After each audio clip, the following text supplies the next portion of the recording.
The eviction notice arrived on a Tuesday morning, slipped under the door while Sarah Chen was getting her daughter ready for school. She found it after Emma had left, the white paper stark against the worn linoleum of their apartment floor. 60 days. The words seemed to pulse on the page, each letter a small hammer strike against the fragile structure of their lives. She read it 3 times before folding it carefully and placing it in the drawer where she kept the other notices. The medical bills, the past due utilities, the collection letters that had multiplied over the past year like some invasive species she couldn't contain. The drawer closed with a sound that felt final, though she knew it was only temporary. Problems like these didn't disappear when you stopped looking at them. They accumulated weight in the dark, growing heavier each day you pretended they weren't there. Emma's laughter from the morning still echoed faintly in her memory. 7 years old and still convinced that the world was fundamentally good, that problems solve themselves if you believed hard enough. Sarah had worked tirelessly to preserve that innocence, even as their circumstances narrowed around them like a slowly closing fist. The apartment was small, a single bedroom in a building that had seen better decades. But it was theirs, or it had been, until the layoffs came and the insurance company denied the claim, and the savings that were supposed to last 6 months evaporated in 6 weeks. She stood at the kitchen window, looking down at the parking lot where her 12-year-old sedan sat with one tire that had been slowly losing air for 3 weeks. She couldn't afford to replace it, couldn't afford the rent, couldn't afford the electric bill that would arrive in another week. The mathematics of poverty were brutally simple. Every solution cost money she didn't have, and every day without a solution made the next day more expensive. Her phone sat silent on the counter. She had applied to 43 positions in the past month. Retail, food service, administrative work, anything that promised a paycheck and didn't require certifications she couldn't afford to obtain. The few callbacks she'd received had led nowhere. Either the hours conflicted with Emma's school schedule, or the pay wouldn't cover childcare, or the position had already been filled by the time she arrived for the interview. The job market, she had learned, was less like a marketplace and more like a lottery where the tickets themselves cost more than she could spend. The worst part wasn't the fear, though fear was constant now. A low frequency hum beneath every thought. The worst part was the isolation. The way people's eyes would slide past her when she tried to explain her situation, their faces arranging themselves into expressions of sympathy that couldn't quite mask their relief that this was happening to someone else. Her sister had stopped returning her calls 2 months ago, after Sarah had asked to borrow money for the 3rd time. Her mother lived on a fixed income in Florida and had nothing to spare. Friends from before, from when she'd had a stable job and a husband and a life that made sense, had gradually faded into pleasant but distant memories. People didn't know what to say to failure, so they said nothing and stayed away. The apartment was quiet in the way that only truly empty spaces can be. Emma wouldn't be home for hours, and Sarah had nowhere she needed to be. No job to go to, no appointments that mattered. Just time, stretching out in front of her like a desert she couldn't cross. She had learned to dread these hours, when there was nothing to distract her from the inventory of everything she'd lost and everything she was about to lose. She was making coffee, the cheap instant kind that tasted like regret, when her phone finally broke its silence. The number was unfamiliar, local, but not one she recognized. She answered it more out of habit than hope, her voice automatically arranging itself into something approximating professionalism. The woman on the other end identified herself as Patricia Morrison from Morrison & Associates, attorneys at law. Sarah's first thought was debt collectors, another variant of the call she'd learned to dodge. But the woman's tone was different, formal but not hostile. She was calling, she explained, regarding the estate of Lillian Chun. The name arrived like something from a dream Sarah had forgotten years ago.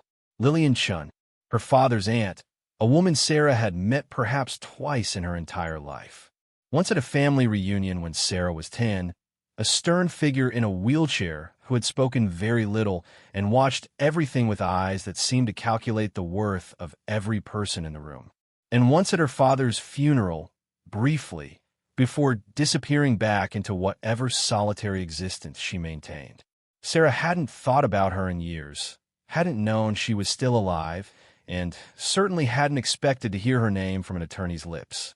Lillian Chun had passed away 6 weeks ago, Patricia Morrison explained. She had left no immediate family, her estate modest and uncomplicated. Most of it had been distributed to various charities according to the instructions in her will. However, there was one item that had been specifically designated for Sarah.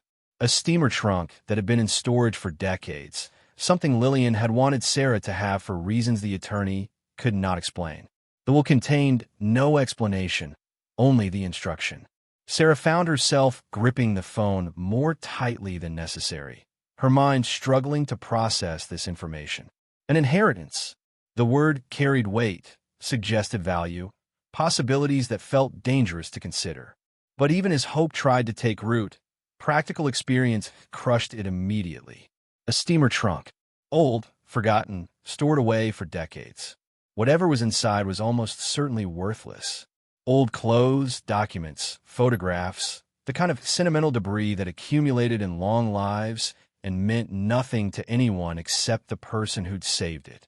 The attorney continued speaking, her voice steady and professional. The trunk was currently being held at a storage facility in Oakland, about 40 minutes from Sarah's apartment. She could arrange to have it delivered, but there would be fees associated with that service. Alternatively, Sarah could collect it herself at her convenience. The storage fees had been paid through the end of the month. After that, if the item wasn't claimed, it would be disposed of according to standard procedures. Sarah heard herself agreeing to collect it, though the decision felt less like a choice and more like momentum. She couldn't afford delivery fees, and the storage facility was accessible by bus if her car's dying tire finally gave out. More than that, she couldn't afford not to look. Even if the trunk contained nothing of value, even if it was just another weight to add to her burden, she needed to know. Hope was expensive, but uncertainty was worse.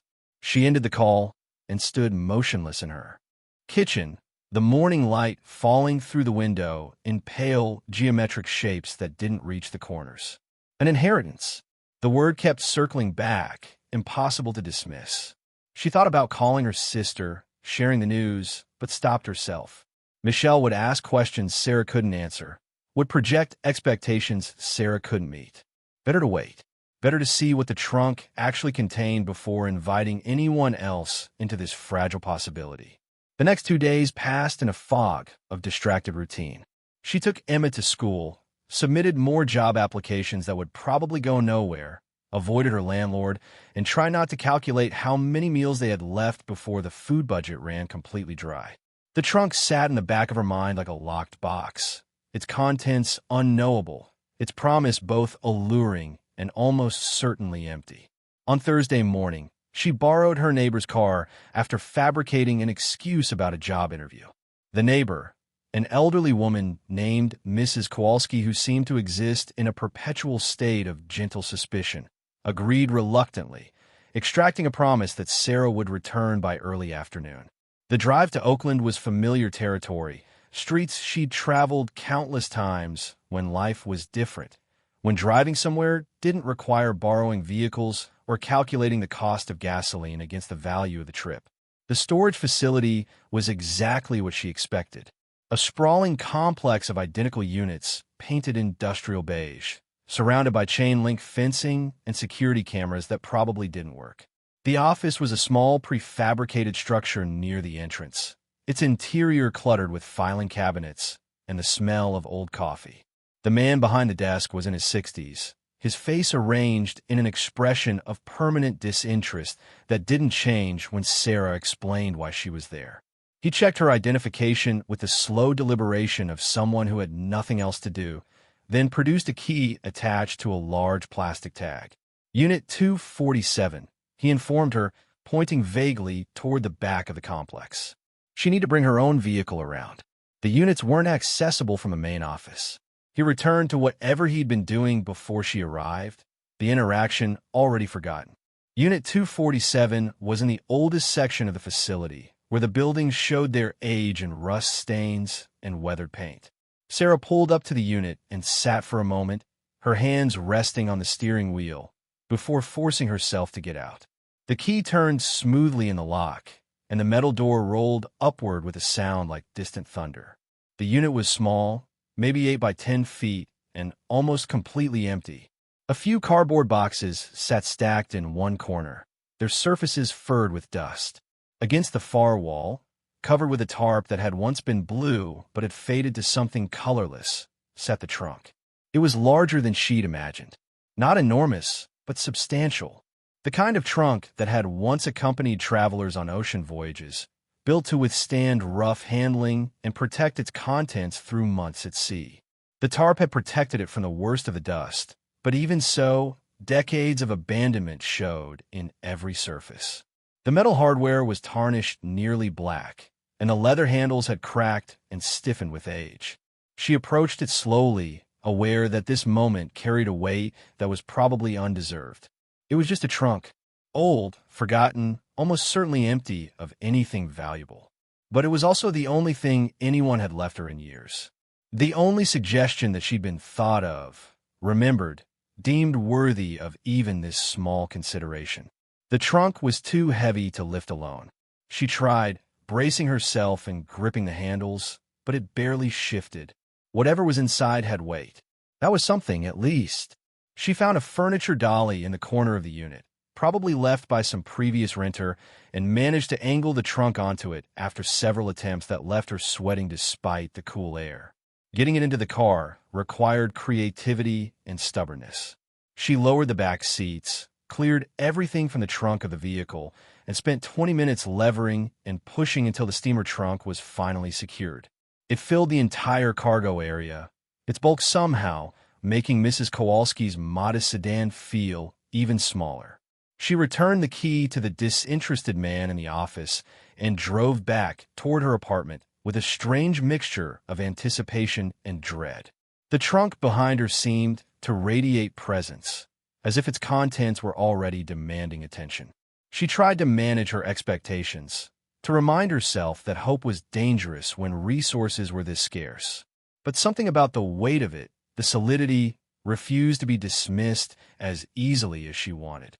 Mrs. Kowalski was waiting on the front steps when Sarah pulled up, her expression communicating wordless disapproval. Sarah thanked her for the loan of the car and endured a brief interrogation about the job interview that hadn't actually happened. Yes, it went well.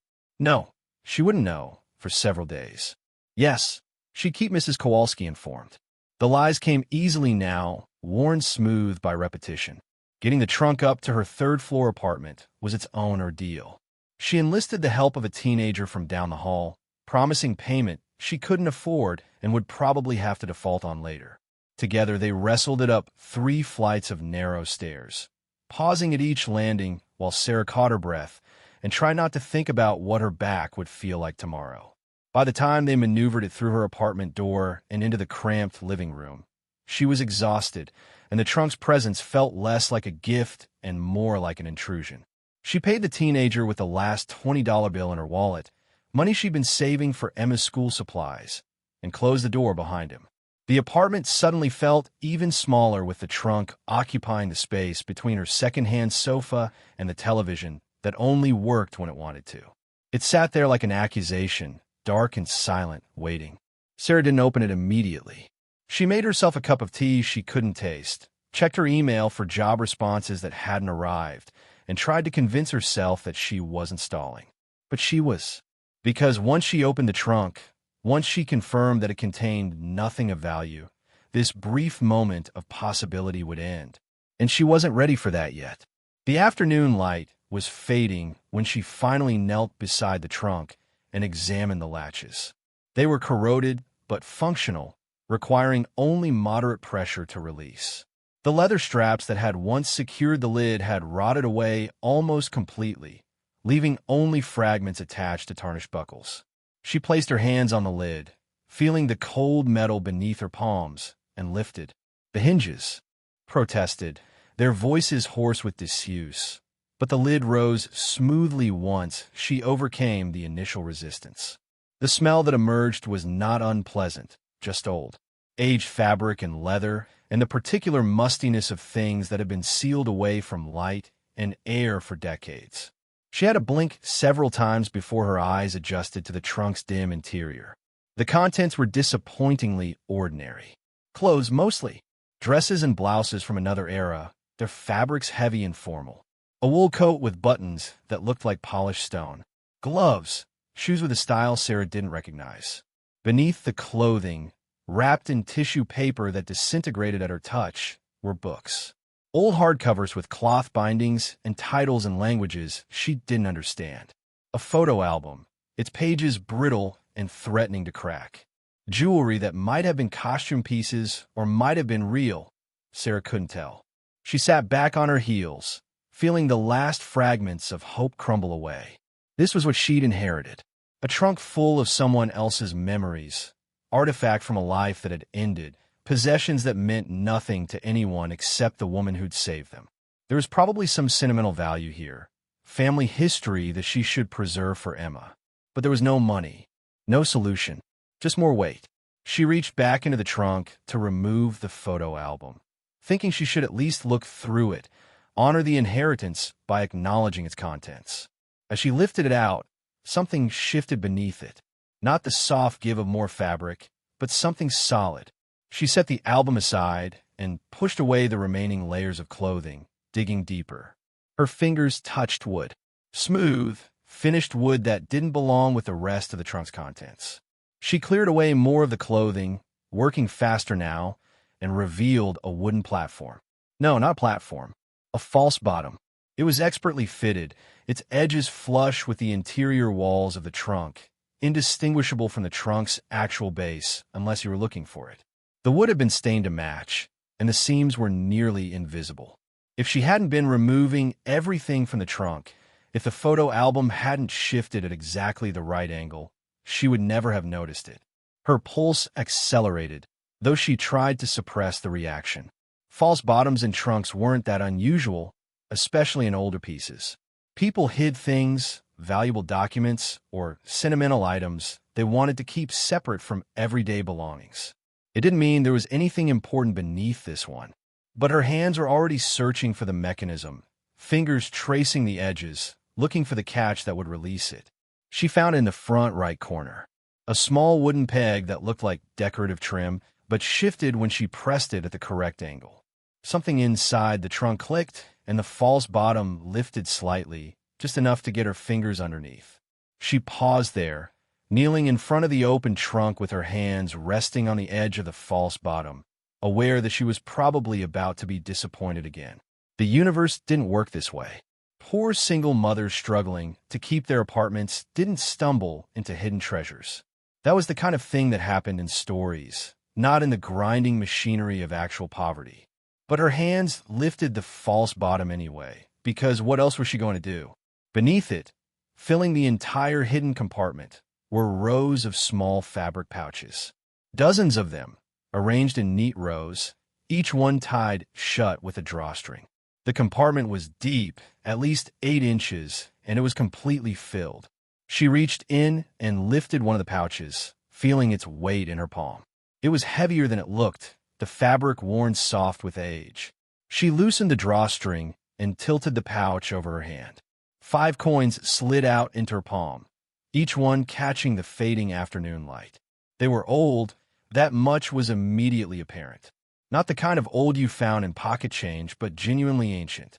The metal was dark, tarnished nearly black in places, but where it caught the light, it gleamed with a depth that modern coins never had. She examined them more closely, her knowledge of coins extending no further than the quarters and dimes she'd been counting carefully for the past year. These were larger, heavier, decorated with symbols and faces she didn't recognize. The inscriptions were in languages she couldn't read, and the dates, where she could make them out, seemed impossibly distant. 1794, 1838. Numbers that placed these objects in a history she knew only from books. Her hand trembled slightly as she set the coins aside and reached for another pouch. It contained more coins, different sizes, different designs. A third pouch revealed coins that looked Mediterranean, their surfaces worn smooth by centuries of handling. A fourth contained pieces that might have been Asian in origin, characters she couldn't begin to decipher carved into faces that seemed to watch her with an authority that time hadn't diminished. She sat down hard on the floor, her legs no longer willing to support her weight. The trunk loomed above her, its hidden compartment still full of unopened pouches. She counted them quickly, her mind struggling with numbers that felt too large to be real. 42 pouches that she could see, possibly more beneath them. If each pouch contained even 5 coins, that was over 200 pieces. If they were valuable, if they were genuine, if they were worth anything at all. These were dangerous. They built structures made of nothing, castles of air that collapsed at the first touch of reality. She had been fooled before by promises that evaporated, by opportunities that turned into obligations, by hope that revealed itself as just another form of debt. She couldn't afford to believe this was anything more than what it appeared to be, a collection of old coins that might be worth something at a pawn shop. Maybe a few $100s if she was lucky. Enough to buy a little time, but not enough to change anything. But even as she tried to contain her expectations, her eyes kept returning to the coins in her hand. The weight of them, the detail in their designs, the way they seemed to exist outside normal time, as if they carried their history in their very substance. These were not the kind of things you found at garage sales or inherited from distant relatives who'd been quietly ordinary their entire lives. These were objects that whispered of stories she didn't know, of value that existed in realms she'd never accessed. She spent the next hour carefully removing each pouch from the hidden compartment, arranging them in rows on her living room floor. 42 pouches in total, just as she'd estimated. She opened 5 of them at random, finding roughly the same number of coins in each. The designs varied wildly. Some coins obviously European, others clearly Asian, a few that might have been Middle Eastern or African. She had no way to identify them, no context for understanding what she was looking at. By the time Emma arrived home from school, Sarah had returned all the coins to their pouches and placed them back in the hidden compartment. The false bottom was fitted back into place, and the old clothing was arranged on top, concealing everything. Emma needed to see a mother who had everything under control, not a mother kneeling in front of a trunk full of mystery, trying to decide if she'd been given a miracle or just a more complicated burden. Emma's voice filled the apartment with its usual energy, a cascade of observations about her day that required only minimal responses from Sarah. Yes, that sounds interesting.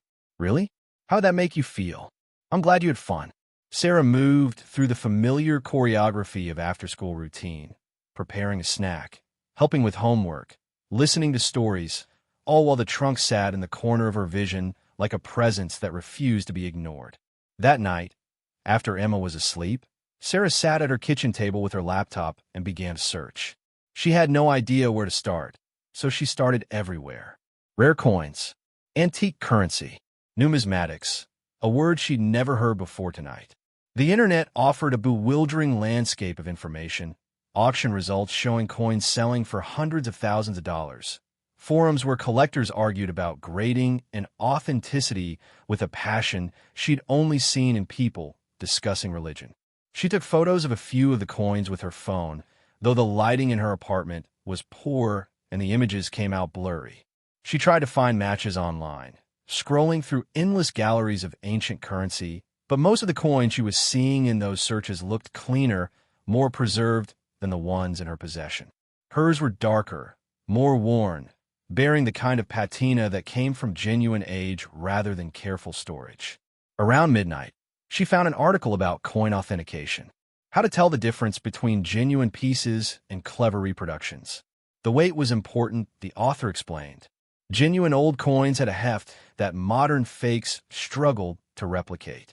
The wear patterns mattered too. Real coins that had passed through human hands for centuries showed evidence of that contact in ways that were difficult to forge. The sound they made when dropped on a hard surface could reveal their metal composition. Sarah retrieved one of the coins from the trunk, a large piece that might have been American based on its styling, and balanced it in her palm. It was heavy, far heavier than any modern coin. She tapped it lightly against the kitchen table and heard a sound that seemed deeper, more resonant than she'd expected. She had no idea if these were good signs or meaningless details, but they were something. By 2 in the morning, she'd learned enough to know that she was in over her head. Coin collecting was an entire world with its own language, hierarchies, and mysteries. What she needed was an expert, someone who could look at what she'd found and tell her the truth, whatever that truth might be. But experts cost money, and she didn't have money. The free appraisal services advertised online felt dangerous, like invitations to have something valuable stolen by people who knew she had no recourse. She closed her laptop and sat in the dark kitchen, listening to the building settle around her. The eviction notice was still in the drawer, its deadline unchanged by whatever she'd found in the trunk. The bills were still unpaid, the job market still hostile. Emma still needed things Sarah couldn't provide. Even if the coins were genuine, even if they were valuable, converting that value into something useful would require time and knowledge she didn't have. But for the first time in months, possibly years, she felt something other than the steady erosion of hope. She felt possibility. Not the hollow kind that came from job applications or lottery tickets, but something more solid. The coins were real, physically present, tangible in a way that opportunities never were. Whatever they were worth, they existed. That had to mean something. The next morning arrived too soon. Her few hours of sleep doing little to ease the exhaustion that had become her constant companion. Emma noticed nothing different at breakfast. Her attention focused on a project due next week, something about the solar system that required poster board they couldn't afford. Sarah made non-committal sounds and promises, her mind already working through the problem of what to do next. She waited until Emma left for school, then pulled up the photos she'd taken of the coins on her phone. They weren't great quality, but they showed enough detail to be useful. She began searching for local coin dealers, specifically those who advertised free evaluations. The results were scattered across the Bay Area, most in areas she'd need to drive to, assuming her car's tire situation didn't deteriorate further.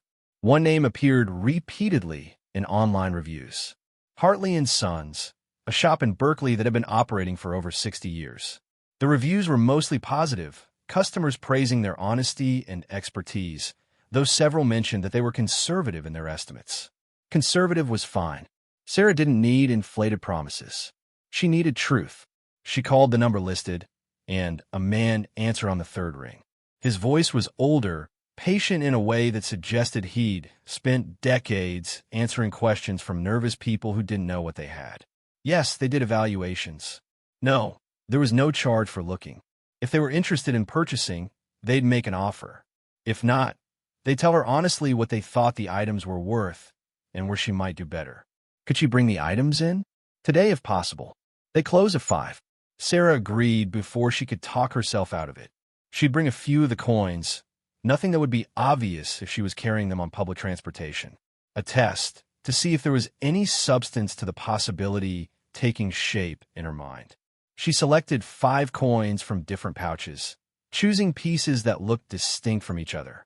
One that might have been early American, one that looked European, one Asian, one that was too worn to identify, and one that simply felt important in a way she couldn't articulate. She placed them in a small cloth bag she usually used for Emma's snacks, tucked that into her purse, and checked the bus schedule. 2 transfers about 90 minutes each way. She could be there and back before Emma got home if everything went smoothly. The bus was nearly empty mid-morning, filled mostly with elderly passengers and people whose circumstances, like hers, didn't include the luxury of private transportation. She sat near the back, her purse held carefully in her lap, conscious of every person who got on or off. The coins felt impossibly heavy, as if their potential value increased their physical weight. Berkeley arrived slowly, stop by stop, the bus making its deliberate way through neighborhoods that ranged from institutional to affluent. Hartley & Sons was on a side street near the university, the kind of location that suggested longevity rather than pretension. The shop front was narrow, its windows displaying a modest collection of coins mounted in frames, their labels yellowed with age. A bell chimed when Sarah pushed open the door, the sound soft and almost apologetic.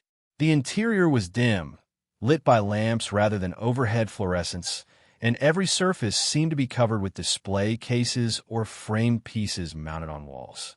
The air smelled old, not unpleasant, just deeply saturated with time. The man who emerged from a back room matched the voice she'd heard on the phone.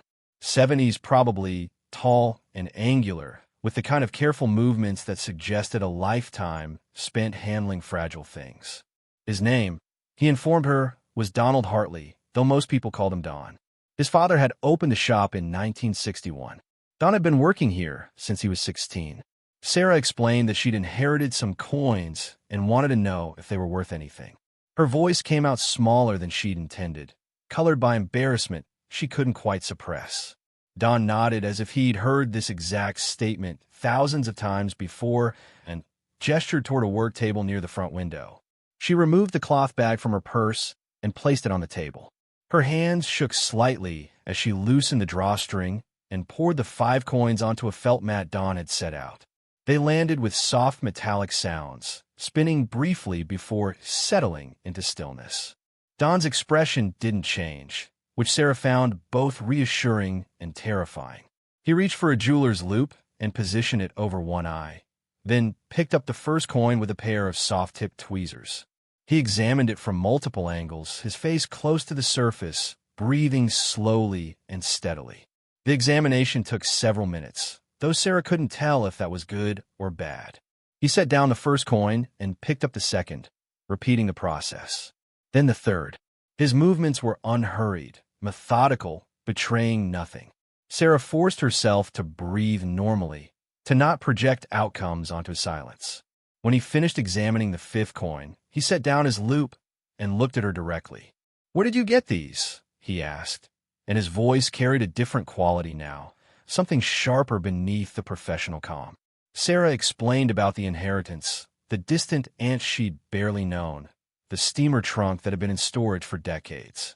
Don listened without interrupting, his eyes moving between her face and the coins on the table, as if comparing the plausibility of her story against the evidence in front of him. "And there are more of these?" he asked when she finished. "Yes," Sarah said, hearing the uncertainty in her own voice. "These are just a few. I wanted to see if they were worth anything before I brought everything in." Don was quiet for a moment, his fingers drumming lightly on the table edge. Then he reached for one of the coins, the one she'd thought might be early American, and held it up to the light. "This," he said carefully, "is an 1804 silver dollar. Drape bust type. If it's genuine, and I believe it is, you're looking at somewhere between $800,000 and $1.2 million, depending on its exact classification and the current market." The numbers hit Sarah like physical objects, too large to process, too disconnected from any reality she understood. She heard herself laugh, a small surprise sound that had nothing to do with humor. Don's expression remained serious. "The others," he continued, setting down the dollar and gesturing to the remaining coins, "I need more time to evaluate properly. But at first glance, you've got a Chinese IC that could be Ming Dynasty, a Roman Aureus that looks authentic, and what might be a 1933 double eagle, though I need to verify that very carefully because those are subject to specific legal considerations." Sarah's legs felt unreliable. She reached for the edge of the table to steady herself. "I don't understand," she managed. Don's expression softened slightly. "You brought me 5 coins. Based on preliminary examination, I would estimate their combined value at somewhere between $2.5 and $4 million. But you said there are more?" She nodded, unable to speak. "How many more?" 42 pouches, she heard herself say. "About 5 coins in each." Don's drumming fingers stopped. He looked at her for a long moment, then back at the coins, then at her again. "You need to bring me everything," he said quietly. "Today, if possible. Don't tell anyone else what you have. Don't post about it online. Don't take the coins to another dealer. Just bring them here, and we'll figure this out properly." Sarah left the shop 20 minutes later with the 5 coins still in her possession and Don's business card in her hand. He'd offered to hold them for security, but she'd declined. She needed them with her, needed the physical confirmation that this was real. The bus ride home passed in a fog, Don's words echoing in her mind. 2.5. to $4 million. 5 coins. And she had 200 more. The mathematics were impossible. They bent her understanding of how the world worked, how luck functioned, how poor single mothers trying to survive in expensive cities were supposed to live. But the coins in her purse were solid, undeniable, and Dawn's face had been the face of someone seeing something rare enough to matter. When she got home, she went straight to the trunk and opened it, removing all the clothing to expose the false bottom. She lifted it and looked at the rows of pouches, all still neatly arranged, exactly as she'd left them. She didn't touch them. She just stared, trying to reconcile what Dawn had told her with the sight in front of her. 42 pouches, roughly 200 coins. If even a fraction of them were as valuable as the 5 she'd shown him, she was looking at wealth she couldn't begin to calculate. Not hundreds of thousands, millions, possibly tens of millions. The numbers existed outside any context she had for understanding them.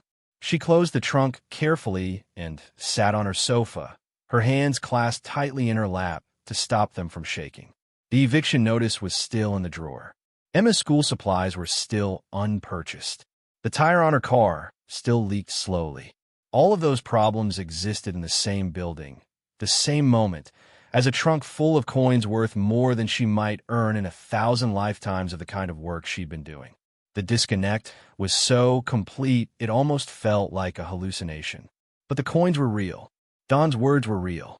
The weight in her purse was real. Something had changed, even if she didn't yet understand what that change would mean or how to navigate it. Her phone buzzed. A text from her sister Michelle, the first contact in months. "Heard you got something from that weird aunt. Was it anything good?" Sarah stared at the message, her thumb hovering over the keyboard. The impulse to share this, to have someone else confirm that it was happening, pressed against her awareness. But Dawn's warning echoed louder. Don't tell anyone. Not yet. Not until she understood what she actually had. She typed back a brief response. Just some old stuff. Nothing exciting. The lie felt necessary, protective. Michelle's reply came quickly. Figures. Hey, can you lend me $300 until next month? I'm short on rent. Sarah set down her phone without answering.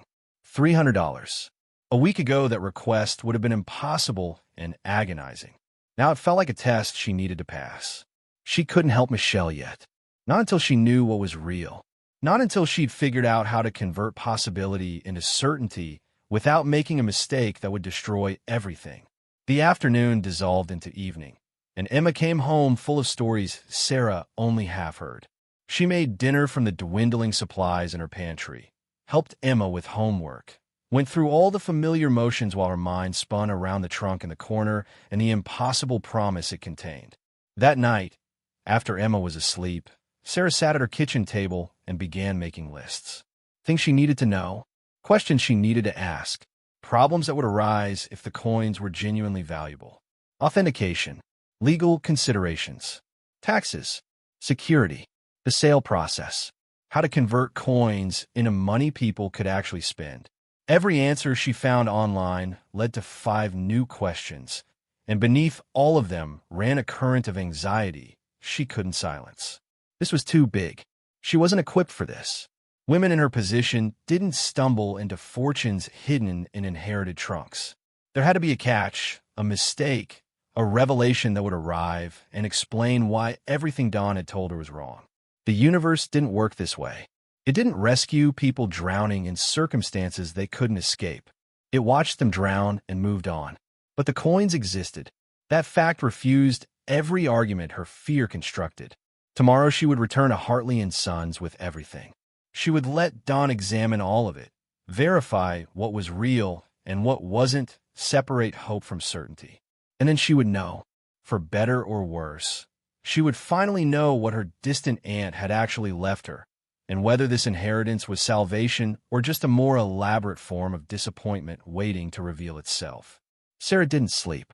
She lay in her bed staring at the ceiling, listening to the building's nocturnal sounds, pipes groaning, neighbors moving through late-night routines, the distant hum of traffic that never entirely ceased. The trunk sat in her living room like a presence that had fundamentally altered the apartment's gravity.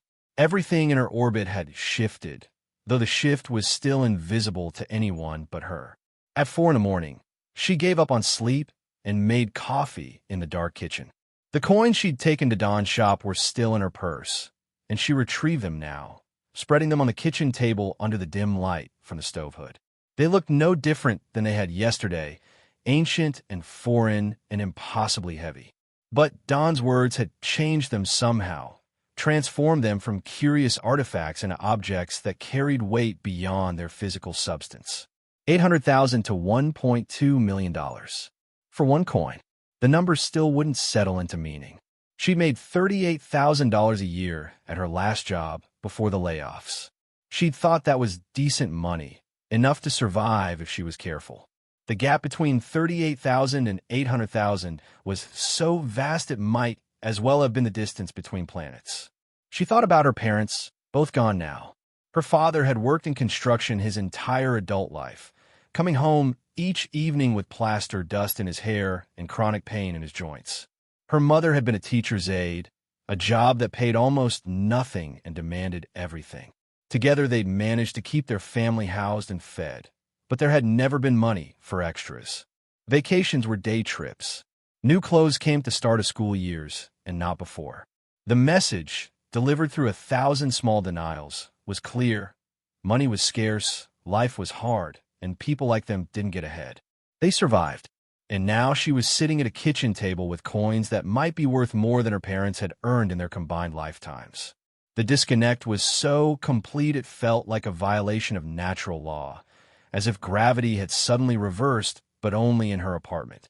Emma's alarm went off at 6:30, pulling Sarah back into the rhythms of morning routine. Breakfast, clothes selection, the eternal search for misplaced homework. Emma was chattering about something involving her best friend and an argument at recess, but Sarah's responses were automatic, her mind already at Hartley and Sons, already trying to anticipate what would happen when Don saw all 200 coins. After Emma left for school, Sarah stood in front of the trunk for a long time before opening it. The enormity of what she was about to do pressed down on her with physical force. Once she took these coins to Don, once someone else verified what they were worth, there would be no going back to the life she'd been living. That life, miserable as it was, had at least been familiar. What came after this could be anything. She removed the false bottom and began transferring the pouches to her largest bag, a canvas tote she'd gotten free at some event years ago. The fabric strained under the weight, and she had to double-check that the seams would hold. 42 pouches, each one a small universe of uncertainty. She counted them twice, then a third time, as if the number might change through observation. The bus ride to Berkeley felt different today. She was hyper-aware of everyone around her, seeing potential threats in neutral faces. The bag sat at her feet, pressed against her legs, and she kept one hand resting on it at all times. Every stop, every opening door, every person who got too close triggered a response that was probably paranoid but felt necessary. Don was waiting when she arrived at Hartley and Sons. He'd clearly been watching for her, because the door opened before she could reach for the handle.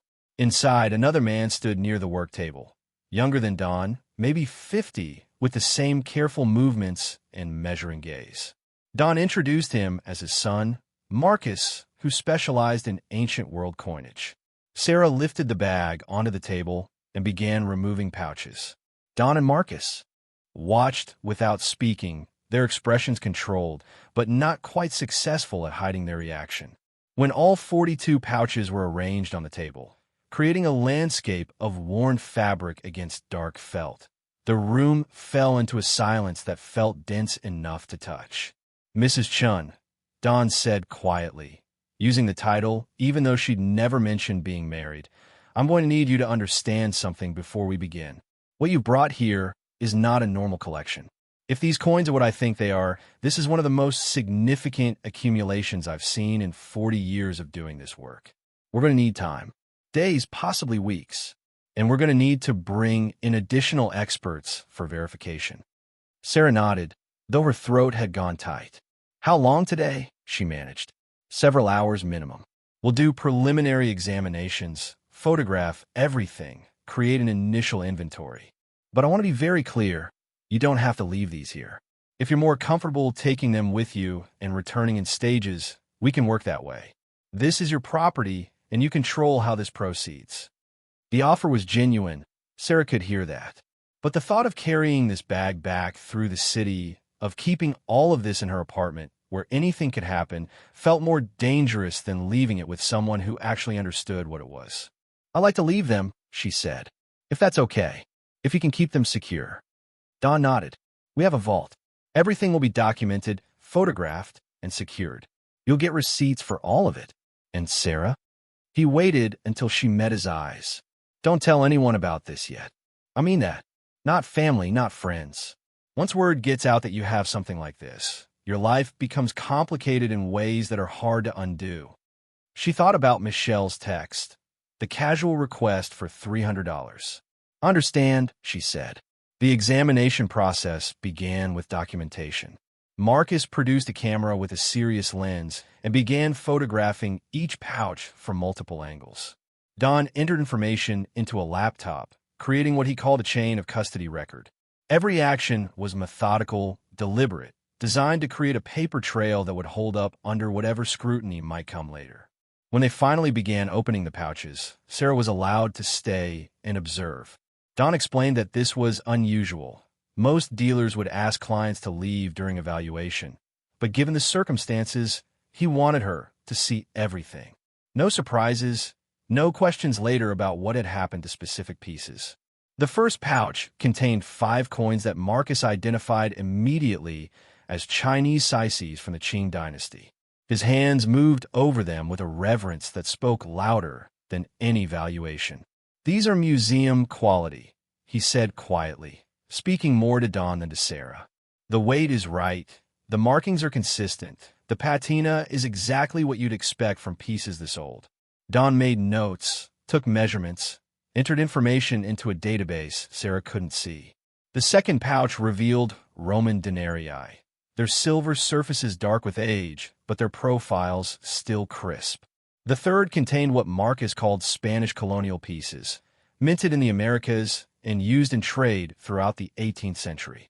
By the 10th pouch, Sarah had stopped trying to track the specific identifications. The terms washed over her: aureus, solidus, groat, pistole, ducato. Each coin was weighed, measured, photographed from multiple angles. Don and Marcus spoke in shorthand, referencing auction results and provenance standards Sarah didn't understand. What she did understand was their reactions, the careful way they handled each piece, the looks they exchanged when something particularly significant emerged, the growing stack of coins they were setting aside in a separate tray, pieces that apparently required even more careful examination than the others. For hours passed. Sarah's back ached from standing, and her mind had gone numb with the repetition of examination after examination. Don finally suggested she take a break, pointing her toward a small office in the back where there was a chair and coffee. She accepted gratefully, her legs unsteady as she walked away from the table. The office was cluttered but comfortable, lined with shelves holding books about coins and currency systems and the history of money itself. Sarah sat in the worn chair and closed her eyes, trying to process what she'd been watching. Each coin Don and Marcus handled represented value she couldn't calculate, and there were still dozens of pouches they hadn't opened yet. Her phone buzzed, a text from her landlord reminding her that rent was due in 10 days. The message existed in such a different reality from what was happening at Hartley & Sons that she almost laughed. 10 days. The eviction notice gave her 60 days, but the landlord clearly wasn't counting on her finding a way to pay. Neither, if she was honest, had she been. She typed back a reply. "I'll have it." 2 words that would have been a lie yesterday. Today they might actually be true. Might be. The uncertainty was its own kind of torture. When she returned to the main room, Don was on the phone speaking in low tones to someone he kept calling Dr. Reeves. Marcus was examining what looked like a gold coin under a microscope, making notes on a legal pad. The remaining pouches were arranged in 3 groups: opened, unopened, and a smaller pile marked with sticky notes. Don ended his call and gestured for Sarah to join him at the table. His expression was carefully neutral, which Sarah had learned meant he was working to control a reaction he didn't want her to see yet. We've made it through 30 of the 42 pouches, he said. What we found so far is extraordinary. Multiple museum-quality pieces, several coins will need to authenticate through specialized laboratories, and a general level of preservation that suggests someone knew exactly what they were doing when they assembled this collection. Someone, Sarah repeated. You mean my aunt? Don shook his head slightly. Your aunt may have been the custodian, but she didn't assemble this collection. The pieces span too many centuries and too many geographical regions. Someone, probably multiple someones over generations, put this together.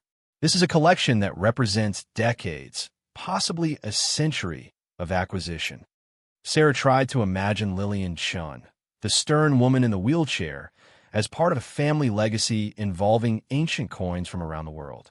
It didn't fit with the few memories she had, but then she'd known almost nothing about the woman. Maybe no one had. What's it worth? The question came out more bluntly than she'd intended. Don glanced at Marcus, who'd looked up from his microscope. We can't give you an exact figure yet, Don said carefully. But based on what we've documented so far, you're looking at a minimum floor of $80 million. And that's conservative. Several of these pieces are so rare that they'll need to be auctioned individually, and auction results can significantly exceed estimates. $80 million. The number was so large it became abstract, a mathematical exercise rather than something connected to actual life. Sarah found herself looking at the unopened pouches, the ones they hadn't gotten to yet. An arrest? If the quality remains consistent, we're likely looking at a total valuation somewhere between $200 and $400 million. But Sarah, I need you to understand, these aren't numbers I'm pulling out of the air. Several of these coins are unique or extremely rare. The 1933 double eagle I mentioned yesterday, if that's genuine, and it appears to be, that one coin could sell for $15 to $20 million by itself. The room tilted slightly, and Sarah reached for the edge of the table. Marcus was suddenly at her elbow, guiding her into a chair. Someone put water in her hand. She drank without tasting it. Her entire focus narrowed to the simple task of breathing. I know this is overwhelming. Don's voice came from somewhere above her. Take your time. Time. She'd been trying to buy time for months. Time before eviction. Time to find a job. Time to figure out how to keep Emma fed and housed and safe. And now she had something else entirely. Not time, but its opposite. A compression of possibilities into a single moment of impossible change. When the room stopped tilting, she looked up at Don. What do I do? The question was larger than she'd intended, encompassing not just the immediate logistics, but the entire incomprehensible situation. Don seemed to understand. He pulled over a chair and sat down at her level. First, we finished the evaluation. That'll take another few days. We need to bring in specialists for some of these pieces. There's a professor at Stanford who's the world expert on Byzantine coinage, and we got at least a dozen Byzantine pieces that need his eyes. While that's happening, I'm going to connect you with an attorney who specializes in estates and high-value transactions. You're going to need legal protection, tax guidance, and probably a financial advisor. I can't afford, Sarah started, but Don held up a hand. Right now, you can't afford not to. These people will work on contingency or deferred payment. Once you start liquidating any of this collection, the money will be there. But you need the structure in place first, or you'll lose a significant portion to mistakes that could have been avoided. Marcus had returned to the table and was continuing his examination, but Sarah noticed he was also listening. She should talk to Catherine Morse, he said without looking up. She handled the Brennan estate situation a few years back. Very discreet, very competent. Don nodded. I'll make the introduction. But Sarah, there's something else we need to discuss. Once this information becomes public, and it will, eventually, you're going to face pressure you're not prepared for. Family members you haven't heard from in years will suddenly be very interested in reconnecting. Investment opportunities will appear from nowhere. People will have opinions about what you should do with the money, and some of those people will be very persistent. Sarah thought about Michelle's text again, about the collection notices in her drawer, about every person who'd watched her struggle over the past year without offering help. The idea that those same people would suddenly appear asking for things made her feel sick. "Can I keep it secret?" she asked. "Just not tell anyone." Don's expression was sympathetic but realistic. "Not permanently. Coins like these, when they come to market, get noticed. Collectors talk. Auction houses publicize their sales. You can maintain privacy for a while, but complete secrecy isn't realistic. What you can do is control the narrative. Get your legal and financial structure in place before word spreads. Make decisions about what you want your life to look like before other people start making those decisions for you." The afternoon stretched into evening. Don ordered food from somewhere, sandwiches that Sarah ate without tasting. Marcus continued working through the remaining pouches, his documentation as meticulous for the 40th pouch as it had been for the first. By 7 o'clock, they'd examined every coin. The final count was 217 pieces spanning roughly 2,000 years of human history. Don had created a preliminary categorization. 47 were museum quality, requiring individual expert authentication. 82 were extremely rare but had established market comparables. 61 were rare but regularly traded among serious collectors. 27 were valuable but relatively common within their categories. And there were 5 that Don set aside in their own case, pieces he said would need to be handled with extraordinary care. These included the 1933 double eagle, 2 Roman aurii from the reign of Augustus, a Byzantine solidus that Marcus believed might be from a previously unknown mint, and an Islamic dinar that predated any other known example by several decades. These 5 pieces alone, Don said, gesturing to the separate case, represent somewhere between $60 and $90 million. The solidus, if it's authenticated as we believe it will be, could rewrite part of numismatic history. That kind of significance adds value that's difficult to predict. Sarah looked at the 5 coins, unremarkable to her untrained eye, and tried to connect them to the numbers Don was stating. $60 to $90 million for 5 small metal discs that could fit in her palm. The conversion between object and value still wouldn't complete in her mind. Don walked her through the next steps. He would secure everything in the vault overnight. Tomorrow he would begin making calls to specialists, arranging examinations, building the authentication documentation that would be necessary for eventual sale. Sarah would meet with Catherine Morse, the attorney, to begin establishing the legal framework. The whole process would take weeks, possibly months. "How long before I can access any money?" Sarah asked, hating how desperate the question sounded. Don didn't judge. "I can arrange a loan against the collection's value. Most institutions that deal with high-value assets will advance funds based on conservative estimates. Given what we've documented today, I could probably secure $1 million loan within a week. Would that help with your immediate situation?" $1 million. Immediate situation. The phrases existed in such different universes that Sarah almost laughed again. Yes, $1 million would help with her immediate situation. It would solve every immediate situation she could imagine having. "Yes," she said simply. "I'll make the calls tomorrow."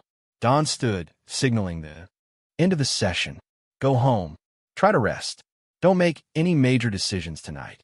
We'll talk tomorrow afternoon, after I've spoken with Catherine and started the authentication process." Sarah left Hartley & Sons as dusk was settling into full darkness. The bag she'd brought was empty now, impossibly light.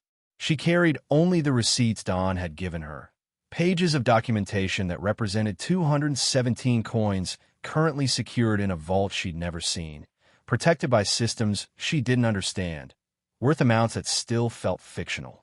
The bus ride home was a reversal of the morning's journey, but nothing felt the same. The same streets looked different. The same passengers seemed to inhabit a separate reality. She was moving through a world that didn't know she'd changed, carrying knowledge that separated her from everyone around her as effectively as a physical barrier. When she got home, Emma was already asleep. Mrs. Kowalski had watched her, as she sometimes did when Sarah needed to be gone longer than school hours allowed. Sarah paid her with the last of her cash, $20 that would have felt precious yesterday and felt like plain money now. The trunk still sat in the living room, but looked different now. Empty of its secret, It was just a piece of old luggage. The transformation had happened, and it couldn't be reversed.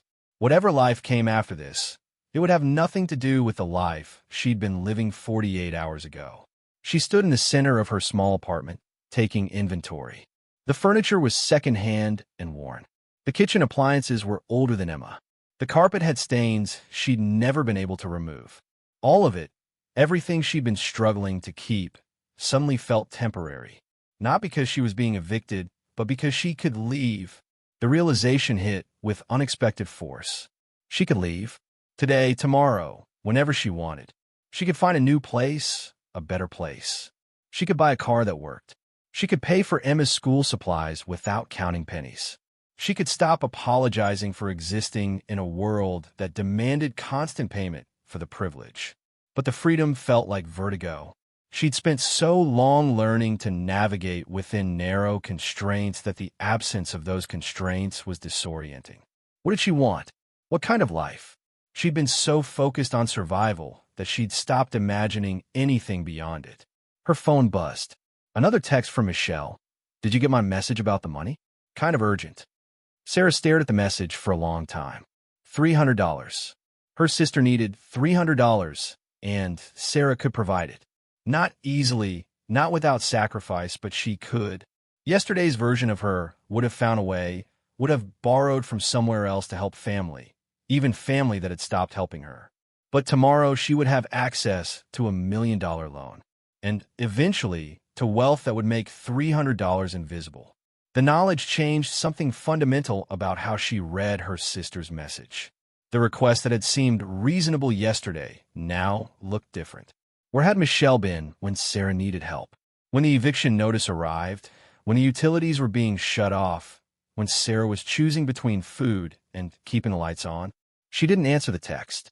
Not because she was angry, exactly, but because she needed time to understand what this change meant for all of her relationships. Who had been there when things were bad? Who had disappeared? Who would reappear now that circumstances had shifted? That night, Sarah dreamed of coins falling from the sky like rain, covering the streets in layers of gold and silver. People around her scrambled to collect them, but when she reached down, her hands passed through the metal as if it wasn't there. She woke at 3 a.m, her heart pounding, unsure if the dream had been about wealth or about continued poverty hidden behind the illusion of rescue. The next morning arrived too soon. She got Emma ready for school in a fog of exhaustion and anticipation. The normalcy of the routine felt surreal. Cereal, clothes, backpack, shoes. Emma chattered about a field trip coming up, something about a museum, permission slips, and lunch money required. Sarah agreed to everything without processing the details. Yes, honey, of course. We'll take care of it. After Emma left, Sarah cleaned the apartment with unusual thoroughness, as if preparing it for a version of herself that no longer existed. She organized the kitchen, folded laundry, scrubbed surfaces that hadn't been scrubbed in months. The activity was purposeless but necessary, giving her hands something to do while her mind spun. Don called at 10. Catherine Morse would meet with Sarah at 2 o'clock at her office in downtown Oakland. He'd briefed her on the situation, and she'd cleared her afternoon. Don had also been in contact with several authentication specialists who would begin their examinations starting Monday. The preliminary loan should be available by the end of the week. How are you doing? Don asked, and the question sounded genuine. I don't know, Sarah said honestly. I can't tell if this is real or if I'm going to wake up and find out I imagined all of it. It's real, Don said gently. I know it doesn't feel that way yet, but it's real, and we're going to make sure it stays real. Try to breathe. Try to take it one step at a time. Catherine Morse's office was in a building that made Sarah feel underdressed despite wearing the best clothes she owned. The lobby was all glass and steel, filled with people in suits who moved with the confidence of individuals who'd never worried about rent. The elevator was faster than any she'd been in, and her stomach dropped as it carried her to the 15th floor. Catherine herself was younger than Sarah expected, maybe early 40s, wearing a perfectly tailored suit and an expression that managed to be both warm and completely professional. Her office overlooked the Oakland estuary, the view worth more than Sarah's annual income had been. Don told me about your situation, Catherine said once they were seated. Before we discuss strategy, I need to understand your current legal status. Are you married? Do you have any existing debts? Any legal complications that might affect your ownership of the collection? Sarah explained her situation. Divorced 3 years ago, ex-husband out of the picture and paying minimal child support when he remembered. Medical debt from Emma's emergency appendectomy last year. About $40,000 currently in collections. Credit card debt from the months after the layoff, another $12,000. Rent arrears, utility bills, the usual accumulation of financial damage from extended unemployment. Catherine made notes, her expression never changing. None of that is insurmountable. The debt will be settled easily once funds are available. The divorce is clean, so your ex-husband has no claim to assets acquired after the dissolution. The collection is yours, full stop. What about taxes? Sarah asked, voicing the fear that had been growing since Don first mentioned the collection's value. Inheritance tax won't apply here. The estate was small enough to fall below federal thresholds, and California doesn't have an inheritance tax. When you eventually sell pieces from the collection, you'll owe capital gains tax on the appreciation since the date of inheritance. But we'll structure the sales strategically to minimize tax liability. You'll pay what you owe, but we'll make sure it's not a penny more than necessary. Catherine walked her through the process that would unfold over the coming weeks. Authentication of the highest value pieces. Establishment of a private trust to hold the collection. Insurance, security, decisions about which pieces to sell immediately versus holding for future appreciation. The complexity was overwhelming, but Catherine's calm competence made it feel manageable. One more thing, Catherine said as their meeting was ending. You're going to need to decide fairly quickly what you want your public posture to be. Once the authentication results are finalized, once we start bringing pieces to auction, the numismatic world will notice. That attention will eventually reach beyond collectors. You'll have opportunities for publicity, for press coverage. Some people in your situation embrace that. Others guard their privacy fiercely. There's no wrong answer, but you should decide now before the decision is made for you. Sarah thought about the eviction notice, about applying for jobs that never called back, about the careful invisibility she'd cultivated over the past year. Privacy, she said. I want privacy. Catherine nodded approvingly. Good. That's what I'd recommend. We'll make arrangements to keep your name out of public records wherever possible. The trust will hold a collection, not you personally. We can't guarantee complete anonymity, but we can make it difficult for casual interest to reach you. As Sarah left Catherine's office, she felt something settling into place. Structure. A framework for navigating what had seemed impossible to navigate. She wasn't alone in this anymore. She had Don, who understood the coins. She had Catherine, who understood the legal landscape. Between them, they would guide her through the transformation from struggling single mother to whatever came next. The week that followed existed outside normal time. Days blurred into routine. Emma to school, meetings with Catherine, calls from Don with updates, nights spent unable to sleep. The apartment that had been her entire world felt smaller each day, but she couldn't leave yet. Everything was still pending, waiting for confirmations and authentications, and the bureaucratic machinery that converted objects into value. On Friday afternoon, Don called with news. The loan had been approved. $1 million, secured against the conservative estimated value of the collection. The funds would be available by Monday morning. Sarah sat down on her sofa, the phone still pressed to her ear. Monday, she repeated. Monday, Don confirmed. Catherine will help you set up accounts, figure out how to structure the payment of your immediate debts. But Sarah, I want you to hear this clearly. Don't spend any of it yet. Not on anything major. The loan needs to last until we start actually selling pieces, and that could take a few months. $1 million sounds like infinite money, but it's not. Be smart. Be smart. After a year of being desperate, she was being advised to be smart with wealth she'd never imagined having. The irony wasn't lost on her, but Don's warning was necessary.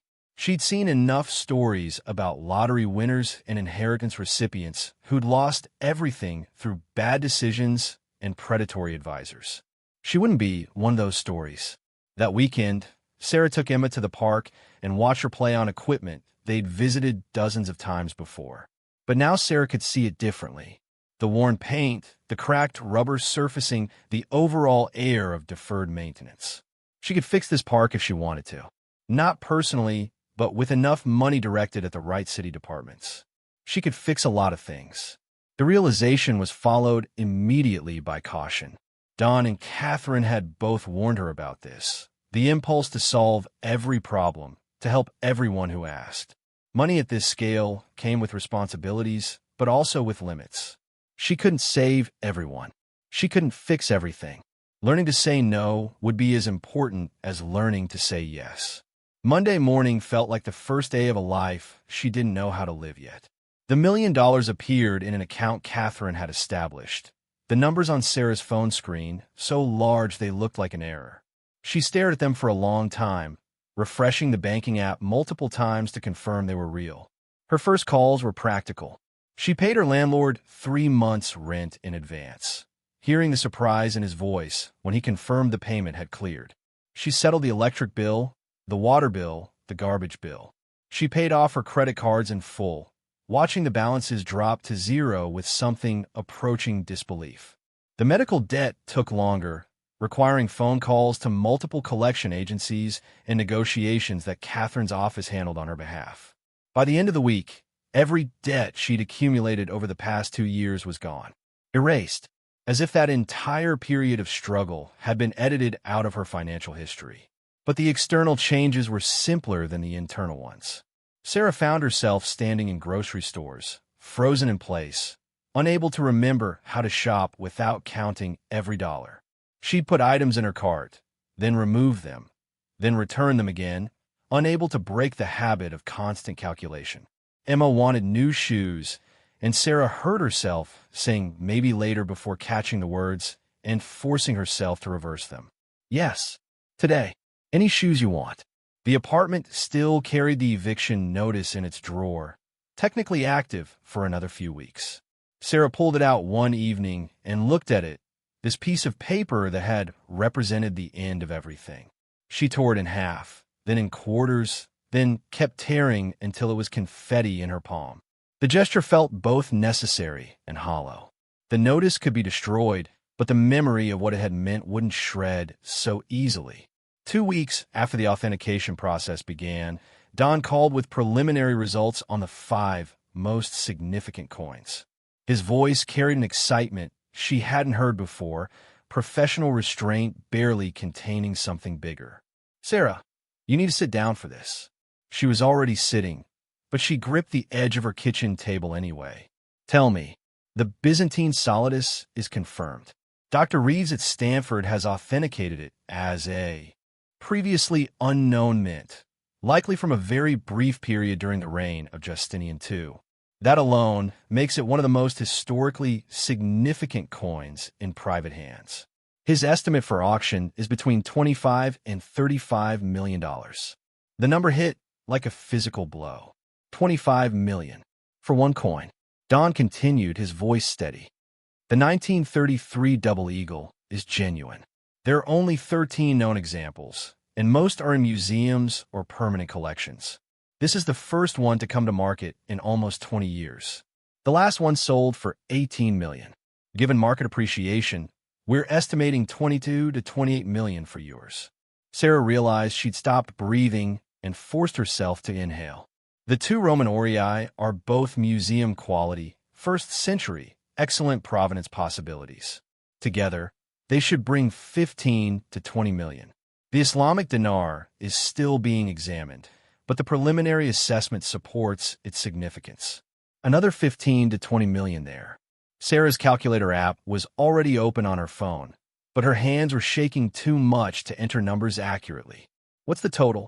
For those 5 coins, we're looking at a floor of $97 million. The ceiling, if the auctions go well, could be as high as $130 million. But that's just 5 coins, Sarah heard herself say. There are 217. Yes, Dawn said simply. Sarah, I've been refining my overall estimate as the authentications come in. The complete collection, assuming the remaining pieces verify at the levels we're seeing so far, is worth between $320 million and $387 million. $387 million. The number existed in a realm beyond comprehension, beyond any scale she had for understanding value. It was the kind of money corporations had, not people, not single mothers who'd been facing eviction 3 weeks ago. "Are you still there?" Don asked. "I don't know," Sarah said honestly. "I might be somewhere else entirely." Don's laugh was gentle. "Take your time with this. Catherine will help you understand what these numbers actually mean in terms of your life. But Sarah, you need to hear me clearly. You're going to be one of the wealthiest people in the country. The decisions you make over the next few months will determine what kind of life you have for the rest of your life. Please be careful." After the call ended, Sarah sat motionless at her kitchen table for a long time. The apartment was silent except for the refrigerator's hum and the faint sounds of the building around her. Nothing had physically changed in this space, but everything had changed. $387 million. Even with taxes, even with the fees and costs and complications, she would have more money than she could spend in several lifetimes. Emma's education was secured. Their housing, their health care, every practical concern that had dominated Sarah's thoughts for years was now solved, permanently, irrevocably. But the feeling that washed over her wasn't relief. It was something closer to vertigo, a sense of being unmoored from everything she'd understood about how the world worked. She'd been poor, then struggling, then desperate, and now she was wealthy beyond any reasonable definition of the word. The transition had happened so fast, in just weeks, that her internal understanding of herself hadn't caught up. Her phone buzzed. Michelle again.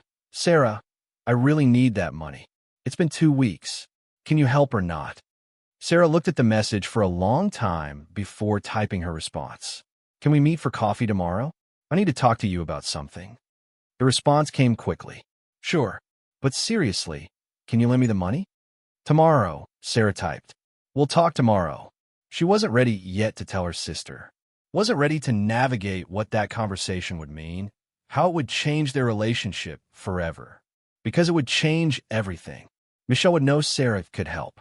And if Sarah said no to anything, ever, Michelle would know that refusal wasn't about ability, but choice. The responsibility was crushing. Not the money itself, but what it meant. Every decision would now be weighted with significance. Every no would be deliberate. Every yes would set precedents. She was about to become someone who could change lives, solve problems, transform circumstances. And everyone she'd ever known would know it. That night, Sarah lay in bed and thought about Lillian Chun, the distant aunt who'd left her this impossible gift. What had that woman known? Why had she chosen Sarah? They'd barely spoken in Sarah's entire life. The inheritance could have gone to any number of people, or to no one at all. But Lillian had looked at whatever family connections existed and decided Sarah was worthy of receiving something that would fundamentally alter the trajectory of her life. There'd be no answers. Lillian was gone, and whatever her reasons had been, they died with her. Sarah would have to construct her own meaning, her own purpose for this wealth. It wasn't enough to have money. She needed to figure out what to do with it, how to live with it, how to remain herself while becoming someone entirely different. The authentication process continued through the following weeks. More specialists arrived. More coins were verified, photographed, cataloged, assigned values that kept pushing the total estimate higher. Catherine worked with Don to establish a sales strategy, which pieces would go to auction immediately, which would be sold privately, which might be held for appreciation. And through it all, Sarah maintained her routines. Emma to school, meals prepared, homework supervised. The apartment that was too small and shabby and inadequate remained her home because she hadn't yet decided where to go instead. The eviction notice deadline passed without consequence. Her landlord, paid through the next 3 months, left her alone. One evening, 3 weeks after her first meeting with Don, Sarah stood at her kitchen window and looked out at the parking lot where her dying car still sat. Tomorrow she would buy a new car. Something reliable and safe, appropriate for someone whose circumstances had changed. The decision felt simultaneously trivial and monumental. In her living room, the trunk sat empty and forgotten, its purpose fulfilled. She'd eventually donate it, probably. Someone could use it for storage or decoration, or whatever purposes old trunks served when they weren't hiding fortunes. But tonight it was just a piece of furniture, a marker of where she'd been and what had happened. The transformation it represented was complete. The woman who'd opened that trunk 3 weeks ago no longer existed. In her place was someone who would need to learn how to be wealthy while remembering what it meant to have nothing. The learning had only just begun. The coffee shop Michelle had chosen was in a part of town Sarah rarely visited, one of those aggressively cheerful places with exposed brick and reclaimed wood furniture where a latte cost more than Sarah used to spend on lunch. She arrived early, ordered water instead of coffee despite the barista's barely concealed disapproval, and chose a table near the back where the conversation wouldn't be overheard. Michelle arrived 15 minutes late, which was standard. She looked harried, her hair pulled back carelessly, her expression already arranged into the martyred frustration Sarah had learned to recognize over years of sisterhood. Michelle dropped into the chair across from Sarah with an audible sigh and immediately launched into an explanation of why she was late, a story involving traffic in her daughter's school and a co-worker who'd asked for coverage she couldn't refuse. Sarah let her talk, watching her sister with the strange detachment that had characterized all her interactions over the past few weeks. Michelle looked tired, but not desperate. Her clothes were nice, her phone was new, her complaints were the kind that came from lives filled with inconveniences rather than emergencies. She wasn't drowning. She was just uncomfortable. So, Michelle said when she'd exhausted her litany of minor disasters, "Can you help me with the money or not? It's been almost 3 weeks, Sarah. I wouldn't ask if it wasn't important." Sarah took a breath, feeling the weight of what she was about to say. "Where were you?" she asked quietly. Michelle blinked. "What? Where were you when I was facing eviction? When I couldn't afford Emma's medication? When I was applying to 40 jobs a week and getting nowhere? Where were you, Michelle?" Her sister's face reddened. "That's not fair. I had my own problems. I couldn't just—" "I'm not saying you should have been able to help," Sarah interrupted, her voice still calm. "I'm asking where you were. Because you stopped returning my calls. You stopped answering texts. You disappeared, and I got the message clearly. I was failing, and you didn't want to be associated with that failure." "Sarah, that's not—" Michelle stopped, perhaps recognizing that denial wouldn't be convincing. "Look, I didn't know what to say. You were going through something really hard, and I didn't know how to help, so I gave you space." "You gave me nothing," Sarah said, and the words came out harder than she'd intended. "You gave me silence when I needed support, and now you need $300, and suddenly you remember I exist." Michelle's expression shifted from defensive to angry. "So you're punishing me? I made a mistake, and now you're going to hold it over me forever?" "I'm not punishing you." Sarah paused, choosing her words carefully. "I'm explaining why I'm not giving you money right now. Not because I can't afford it. Because I need to understand what our relationship actually is before I make decisions about financial support." "Jesus, Sarah, it's $300, not a loan application. I thought family helped each other." The irony was so sharp, Sarah almost laughed. "So did I," she said simply. Michelle stared at her for a long moment, something new flickering in her expression. "What happened to you?" she asked, and she sounded genuinely curious beneath the anger. "You're different. You're acting like, I don't know, like you're better than me or something." "I inherited something valuable," Sarah said, deciding in that moment to tell at least part of the truth. "Something that's changed my financial situation significantly. I'm not struggling anymore, Michelle. I'm okay." Her sister's anger evaporated instantly, replaced by something that looked like calculation. "How valuable?" she asked, leaning forward. "Very," Sarah said, offering nothing more. "Like, enough to pay your rent valuable? Or like more than that?" Sarah stood, suddenly exhausted by the conversation.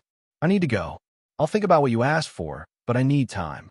And Michelle, when you're ready to have an actual conversation about our relationship, about why you disappeared, and whether we can rebuild something real, I'm willing to have that conversation. But I'm not an ATM. Figure out what you want from me that isn't money." She left before Michelle could respond, walking out into afternoon sunlight that felt too bright for the weight of what had just happened. Her hands were shaking slightly. Confrontation had never been her strength, but beneath the anxiety was something that might have been pride. She'd set a boundary. She'd refused to let guilt and family obligation override her own needs. It was a small thing, perhaps, but it felt significant. Her phone buzzed before she'd reached her car. "Michelle, I'm sorry. You're right. I should have been there. Can we talk again soon?" Sarah read the message twice, looking for sincerity or manipulation, and finding herself unable to distinguish between them. Maybe both were true. Maybe Michelle was sorry and also calculating how to benefit from Sarah's changed circumstances.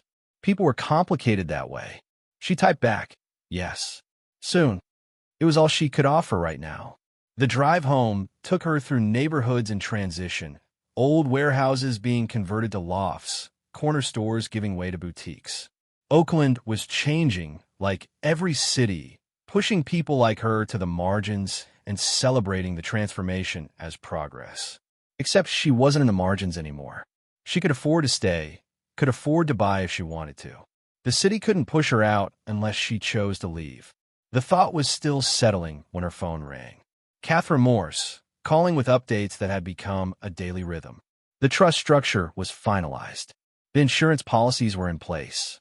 The first auction was scheduled for 6 weeks from now. 3 of the highest value coins would be sold through Sotheby's in New York, with the proceeds providing initial liquidity while the remainder of the collection was evaluated and prepared for sale. "There's something else," Catherine said, her tone shifting. "Don has been contacted by several museums expressing interest in acquiring pieces from your collection.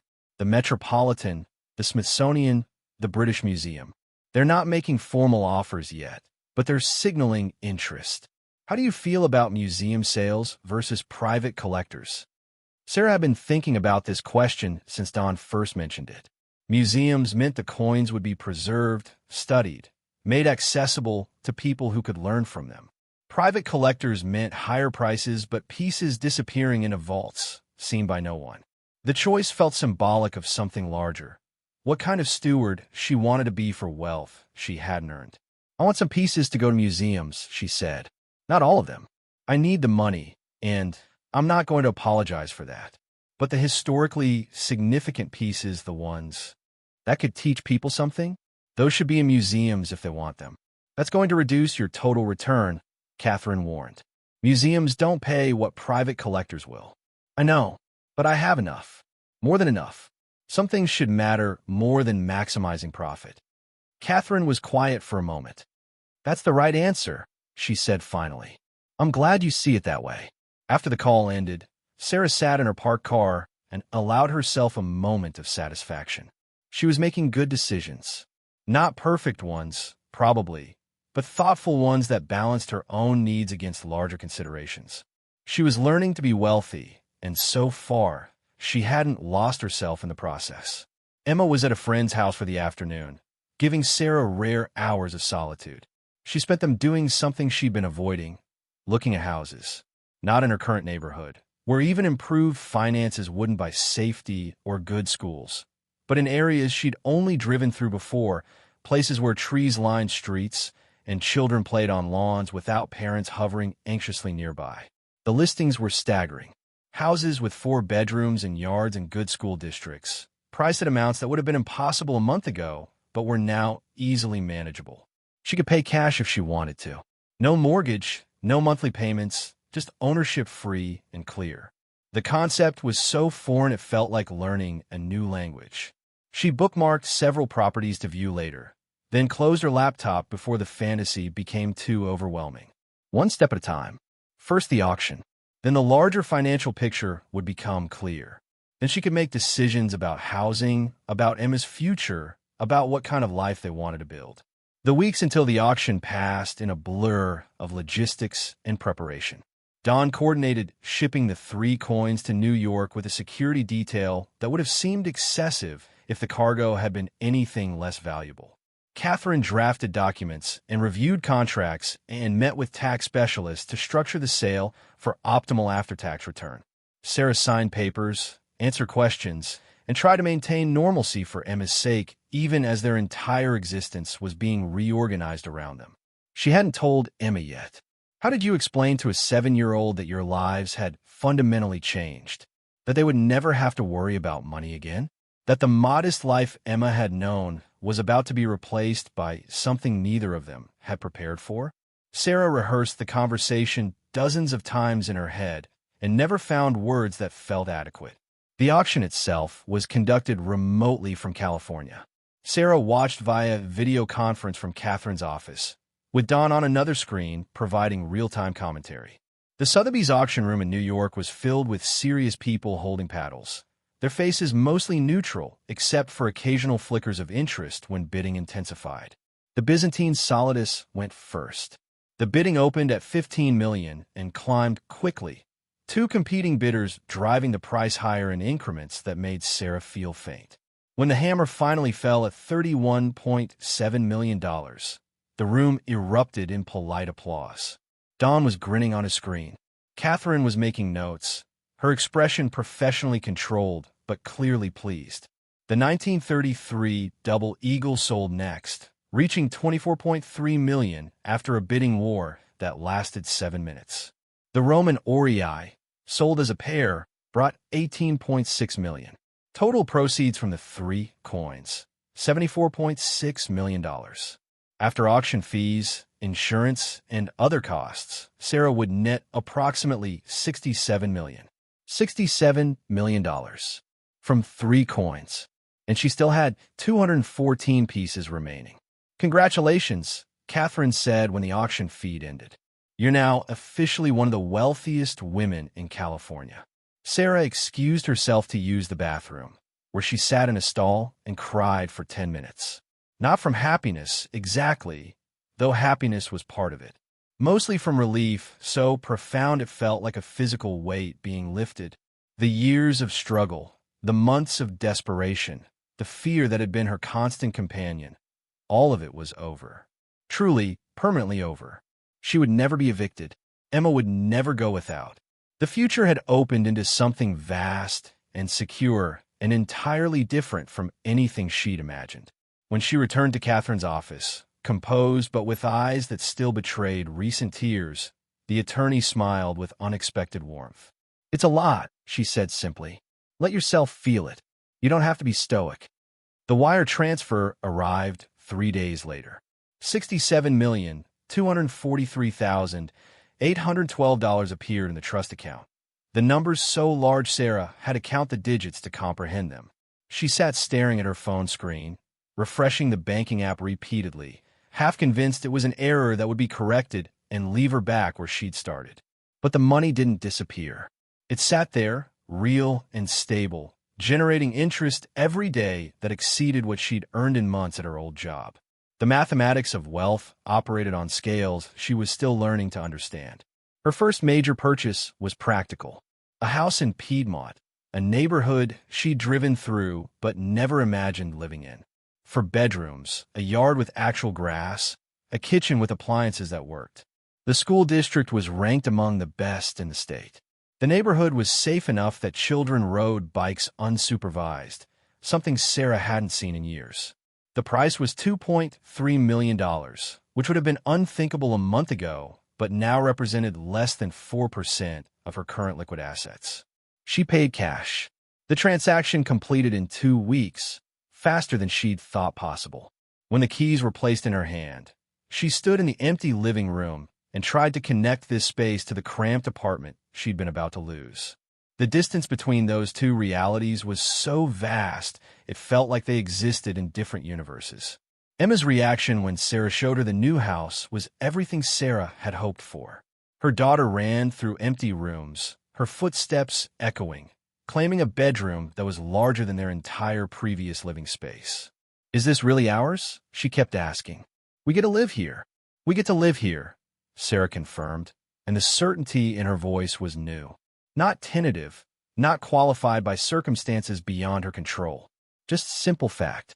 This was theirs now. That evening, after Emma had fallen asleep in what would soon be her new room, Sarah finally called her mother in Florida. The conversation she'd been avoiding, the explanation that couldn't be postponed any longer. Her mother listened in silence as Sarah described the inheritance, the coins, the authentication, the auction. When Sarah mentioned the final valuation, over $380 million across the full collection, her mother's breath caught audibly. "Sarah," she said finally, her voice thick with emotion Sarah couldn't quite identify. "Your father and I, we worked our entire lives. We saved every penny. We did everything right. And we died broke anyway. Well, I'm not dead yet, but you know what I mean." "I know, Mom. And you inherited this? From Lillian?" "That woman never spoke to anyone. I didn't think she even knew you existed." "I didn't either," Sarah admitted.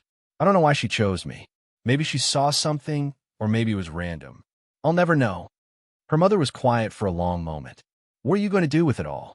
The question Sarah had been asking herself constantly. Some of it I need. The house, security for Emma's future retirement. But there's more than I could ever use. I want to do something meaningful with it. I just don't know what yet. "Don't give it all away," her mother said sharply. "People will come out of nowhere asking for money. Cousins you've never met, charities with sob stories, investment opportunities that are really scams. You protect yourself first, Sarah. You protect Emma. Everything else is secondary." The advice was cautious, born of a lifetime of scarcity. But it was also wise. "I will," Sarah promised. "I'm being careful. I have good advisors." "Good." Her mother paused. "Can you help me with something? My roof needs replacing, and the insurance won't cover it. It's about $15,000. The request landed differently than Michelle's had. Her mother had been present through Sarah's struggles, calling weekly, offering what support she could from a distance. The help had been emotional rather than financial, but it had been real, and she was asking for a specific, reasonable amount for a genuine need. "Yes," Sarah said without hesitation. "I'll wire the money tomorrow. And Mom, I'm going to set up a trust for you. Enough that you never have to worry about roofs or medical bills or anything else. You and Dad gave me everything you had. Let me give this back." Her mother cried then. Soft sounds Sarah heard through the phone line. "You're a good daughter," she managed finally. "Your father would be so proud." The call ended with promises to visit soon, to show her the new house, to figure out the logistics of a trust. Sarah sat in her empty living room, surrounded by boxes she hadn't yet unpacked, and felt something settling. This was right. Helping her mother was right. The boundary with Michelle was right. She was learning to navigate wealth with intention rather than impulse. Over the following weeks, others emerged from silence. Cousins Sarah hadn't spoken to in a decade suddenly remembered family connections. Former colleagues reached out with investment opportunities. Her ex-husband's lawyer called about revisiting child support arrangements, though that call was redirected to Catherine, who shut it down with language so legally precise it constituted armor. Each request required evaluation, decision, response. Sarah learned to say no more often than yes. Learned that "I'll think about it" was a complete sentence. Learned that explanations were optional and often made things worse. The muscles required for boundary setting were developing, but they ached with unfamiliarity. Michelle had honored Sarah's request for time, waiting 3 weeks before reaching out again. They met for lunch at a quiet restaurant where conversation could happen without performance. Michelle looked nervous in a way Sarah had rarely seen, her usual confidence replaced by something more genuine. "I'm sorry," Michelle said before they'd even ordered. "Really sorry. You were right about everything. I wasn't there when you needed me, and that was wrong. I was scared, I think. Scared of your situation, scared of my own struggles, scared that if I got too close to your problems, they'd become mine too. But that's not an excuse. You're my sister, and I should have shown up." Sarah studied her sister's face, looking for calculation and finding mostly sincerity. People were capable of change, she reminded herself. Not always, not easily, but sometimes. "Thank you," she said. "That means something. I don't expect you to forget it happened," Michelle continued. "And I'm not here to ask for money. I paid my rent. I figured it out. I want to know if we could start over. Or not start over, because we can't erase the past, but maybe build something better going forward." The conversation that followed was the most honest they'd had in years. Michelle talked about her own financial anxieties, the pressure of keeping up appearances, the way pride had stopped her from being vulnerable with family. Sarah talked about the isolation of poverty, the way struggle had made her invisible to people who'd once been close. They didn't solve everything. Decades of family dynamics couldn't be untangled in one lunch, but they found a starting place. "Can I tell you something?" Michelle asked as they were finishing their meal. "I heard rumors, through family, that your inheritance was significant. People are talking, Sarah. They don't have details, but word is spreading that something big happened." Sarah had been expecting this. Catherine had warned her that complete secrecy was impossible. "It's true," she said carefully. "The inheritance was more valuable than anyone expected. I'm not going to share specifics, but yes, my situation has changed significantly." Michelle nodded slowly. "That's why everyone's suddenly reaching out. Cousins, aunts, people we haven't heard from since we were kids. They smell money." "I know, and I'm learning to handle it." "For what it's worth," Michelle said, "I think you should be really selective about who you help. Most of these people didn't care about you before, and they won't care about you after. They just care about what you have." The advice from her sister, who'd disappeared during her worst struggles, carried irony Sarah chose not to voice. Instead, she just said, "I'm trying to be thoughtful about all of it." They parted with an agreement to meet again in 2 weeks, to keep rebuilding slowly. Sarah drove home feeling something lighter than she had in months. The relationship with Michelle wasn't repaired, but it was no longer broken in a way that felt permanent. That was enough. The move into the new house happened on a Saturday, orchestrated by professional movers who handled everything with efficient care. Sarah's belongings from the apartment looked sparse and shabby in rooms designed for much more. She'd need furniture eventually, but for now, the space itself was enough. Room to breathe, room for Emma to play without worry, room for a future that hadn't been possible before. Emma adjusted with the resilience of childhood. New room, new school, new friends. Each transition met with brief uncertainty followed by adaptation. She asked questions about money sometimes, noticing that Sarah no longer said no to reasonable requests, but she seemed to accept the change as simply how things were now. The full explanation could wait until she was older, until the complexity could be understood rather than just absorbed. Sarah began exploring philanthropy with the same caution she brought to personal spending. She established a foundation focused on family economic security, rent assistance, emergency funds, job training programs. The issues she'd lived through personally, the gaps she'd fallen into when support systems failed. If she couldn't help everyone, she could at least help people facing situations she understood intimately. The work was satisfying in ways that surprised her. Not the writing of checks, which felt abstract, but the meetings with organizations doing actual work in communities. People who'd been fighting these problems for years with inadequate resources, now able to expand programs that were proven effective.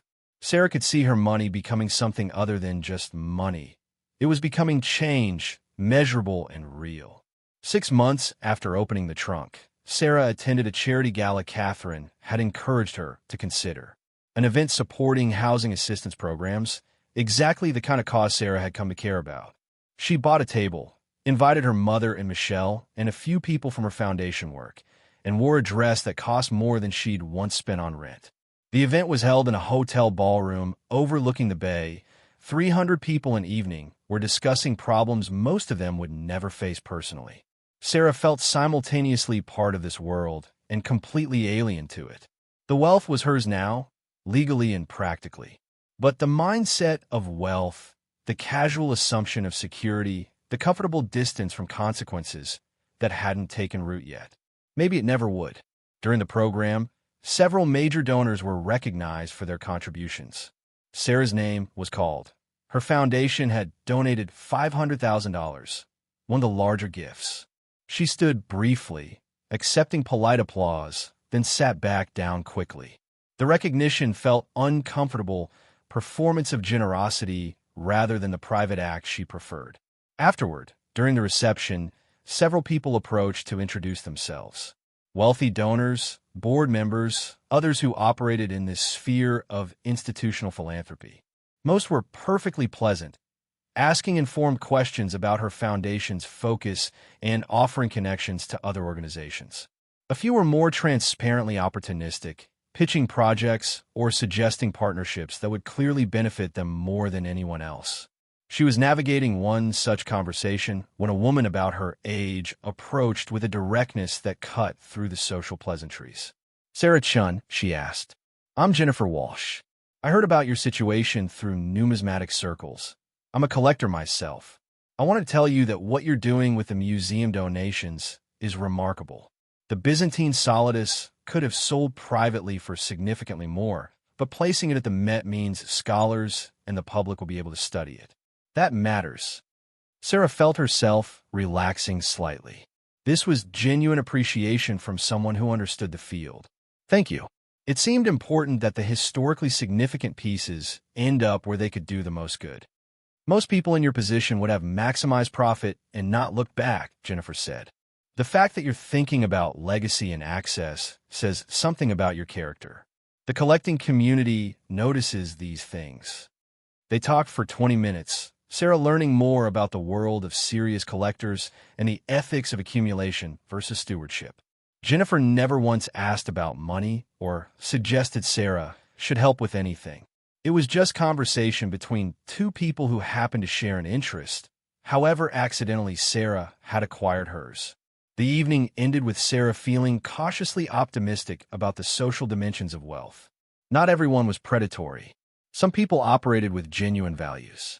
She could find community among them if she chose her relationships carefully. The full sale of the collection took 18 months. Some pieces went to auction, others to private sales, several to museums at below-market rates. The final proceeds, after all fees and taxes, totaled $342 million. The number was so large it had lost meaning somewhere between conception and reality. Catherine helped Sarah structure the wealth into trusts, foundations, and conservative investments designed to generate sustainable income. Even spending extravagantly, Sarah could live on the interest without ever touching the principal. Emma's education was funded through graduate school, her future secured regardless of what career she chose or whether she chose any career at all. Sarah kept the original apartment for 6 months after buying the house, unable to quite let go of the space that had represented both her lowest point and the beginning of transformation. Eventually, she released it, but not before taking Emma back one final time to stand in the empty rooms and remember. "This is where we lived when things were hard," Sarah explained, knowing Emma would understand better as she got older. "I want you to remember that this was real, that we struggled. That money isn't something we've always had." Emma nodded seriously, her 7-year-old face trying to grasp concepts that would take years to fully comprehend. "But we're okay now?" she asked. "We're okay now," Sarah confirmed. "More than okay. We're safe." 2 years after opening the trunk, Sarah was invited to speak at a conference about women and wealth. She declined several such invitations before, uncomfortable with public visibility. But this one felt different, focused less on celebration and more on practical guidance for women navigating sudden financial change. She accepted and found herself on a stage in front of 200 people, most of them women who'd experienced some version of unexpected wealth, inheritance, divorce settlements, business sales. People trying to figure out how to be wealthy without losing themselves in the process. Sarah spoke about her experience with characteristic honesty. The eviction notice, the medical debt, the isolation of poverty, the trunk and its impossible contents, the authentication process, the gradual understanding of what the numbers actually meant. She talked about the mistakes she'd made, trusting the wrong advisor early on, being too generous with people who'd only appeared after word or wealth spread, struggling to maintain authentic relationships. But mostly she talked about responsibility, about how wealth was never just personal, how it came with obligations to think beyond yourself, to consider what good could be accomplished, to be a steward rather than just an owner. The audience listened with an attention that felt different from ordinary politeness. These were people navigating similar territory, looking for guidance from someone who'd walked the path ahead of them. During the question period, a woman near the back raised her hand. "How do you deal with the guilt?" she asked. "I inherited money from my grandmother, and I can't stop thinking about all the people who struggle while I have more than I'll ever need. How do you live with that?" Sarah considered the question carefully before answering. "I don't think the guilt ever goes away completely," she said. "At least mine hasn't. I remember what it felt like to count pennies, to choose between necessities, to live with constant fear about the future. And I know that millions of people are living that way right now, while I have security they'll never experience. The unfairness of that is real." She paused, gathering her thoughts. "But I've learned that guilt without action is just self-indulgence. What matters is what you do with the resources you have. You can't solve everyone's problems. You can't erase systemic inequality by yourself.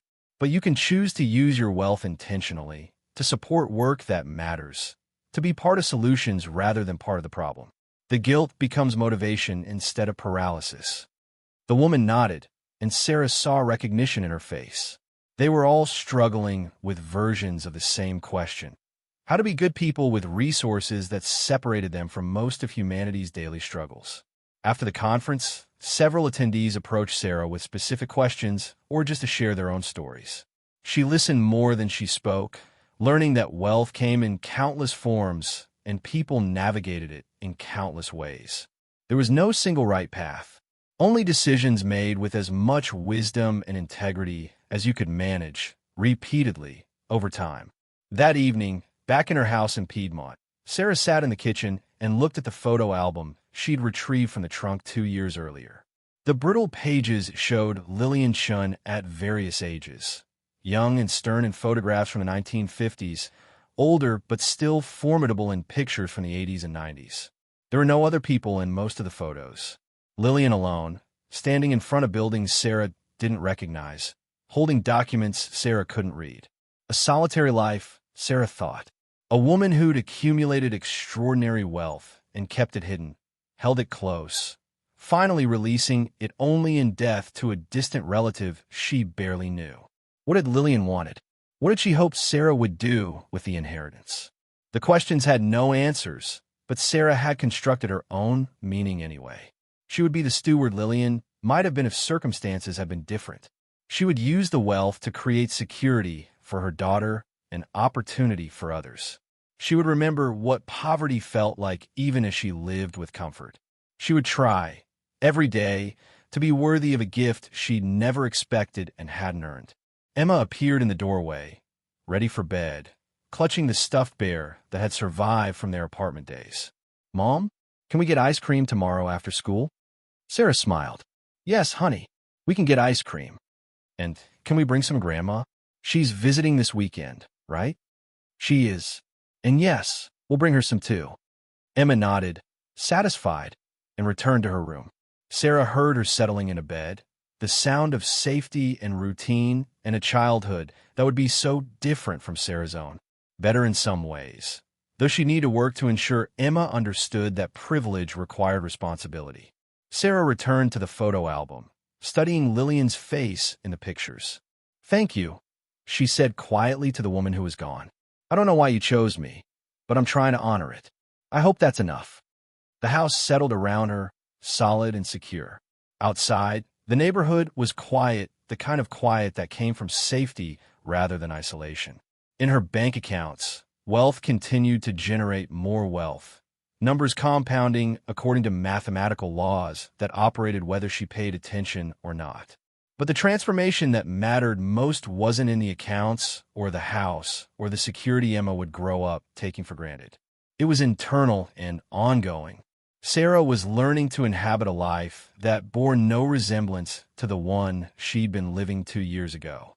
Learning to be generous without being exploited.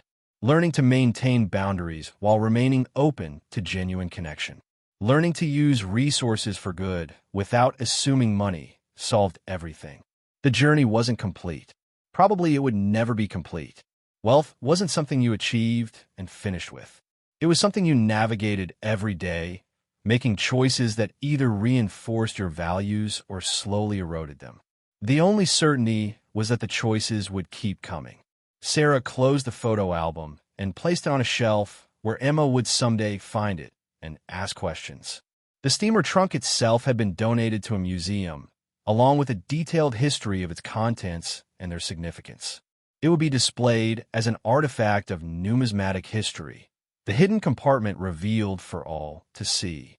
The secret that had changed Sarah's life would become a teaching tool, helping others understand how wealth moved through generations, sometimes hidden, sometimes lost, sometimes found by people who needed it most.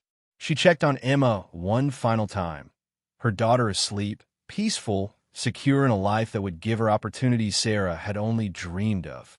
Then she returned to the kitchen and made herself tea, settling at the table where she'd first examined the coins that had transformed everything. Her phone buzzed. A text from Michelle. "Want to have lunch next week? My treat this time." Sarah smiled and typed back, "Yes, your treat. See you Tuesday." Small steps. Rebuilt relationships. Boundaries maintained. Generosity balanced with wisdom. It was all she could do, and somehow it was enough. Outside, the night was clear and quiet. Inside, Sarah sat with her tea and let herself feel what she'd been too overwhelmed to feel in smaller moments over the past 2 years. Gratitude, relief, possibility. The fear that had defined her life for so long had finally released its grip, and what remained was simply life itself. Complicated, uncertain, but no longer dominated by the question of whether she and Emma would survive. They would more than survive. They would thrive. And Sarah would spend whatever time she had ensuring that other families got chances at security too, that the gap between struggle and stability could be crossed by people who deserved better than the circumstances they'd been born into. It was a purpose she could live with, a legacy she could build. And if somewhere in whatever came after death, Lillian Chen was watching, Sarah hoped she'd be satisfied with what her gift had become. The transformation was complete, but the work was just beginning. And for the first time in longer than she could remember, Sarah Chen was ready for what came next. Thank you so much for watching until the end. If you love this story, check out the other videos on your screen now. I think you'll really enjoy them. And don't forget to subscribe if you haven't already. See you in the next story.